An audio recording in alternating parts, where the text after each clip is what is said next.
Tonight, 30 more years. Jacksonville City Council voting 14-1 to approve the $1.4 billion Jaguars stadium deal. Council members Kevin Carrico and Terrence Freeman abstained because of conflicts of interest.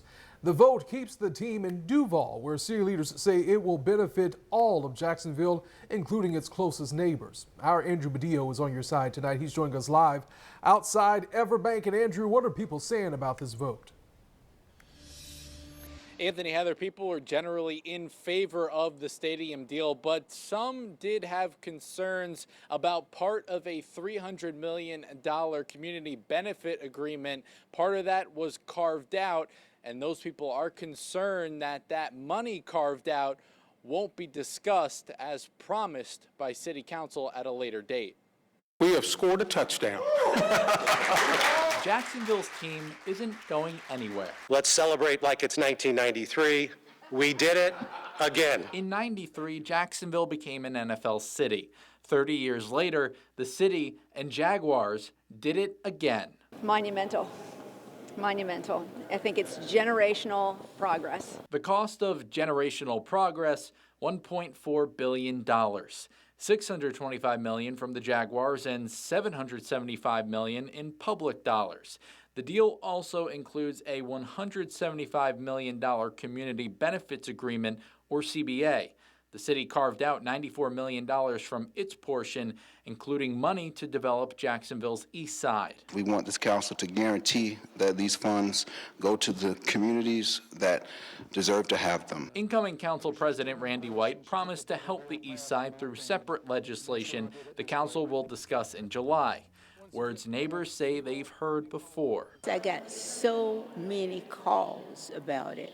At Tuesday's meeting, former U.S. Congresswoman Corrine Brown spoke for East Side neighbors, urging council members to fulfill their promise. I know the East Side, and the community needs to be a part of the future as it moves forward. Some council members chose optimism, saying the CBA is the largest in NFL history, edging recent stadium deals like Buffalo. Buffalo already has the number 2 Josh Allen. They're about to get the number 2 CBA as well. Now, the money that was carved out of the CBA has already been filed as new legislation and will be discussed at the July 23rd City Council meeting.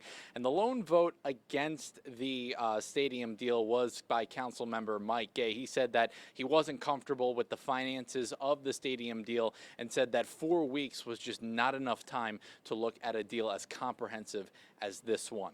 Reporting live outside Everbank Stadium, Andrew Badillo, First Coast News, on your side. All right, a big day in Jacksonville, Andrew. Thank you. And we're on your side, finding out what's next for the millions of dollars removed from that community benefits agreement in the original stadium renovation plan.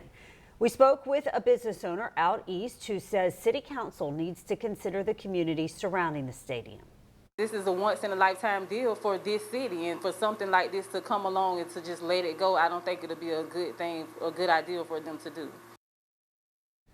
We're also looking into how this stadium project compares to other renovations across the nation. The city plans to contribute about half of the stadium construction cost. And during presentations on the deal, city leaders looked at other NFL teams undergoing stadium renovations. The Buffalo Bills are getting 61% of construction costs from public funding. The Tennessee Titans are getting 60% of their costs from the public. And unlike the Bills and Titans, the Jags Stadium will not be getting any funding from the state budget. I think the NFL overall has been really kind of paying attention to how we're doing this deal, and I think they would have probably made some phone calls if they were really upset. They're not. Yeah, it's going to be a deal that's probably better than most deals when it comes to that public-private split, but, you know, this is the right place to have a franchise. Construction costs do not include the deferred capital and maintenance money. That brings the total contribution from the city up to 55%. 75% of NFL owners need to approve the project, and that vote is expected in October. And you can read more about the Stadium of the Future by opening this story right now on our website, firstcoastnews.com, and in the First Coast News app.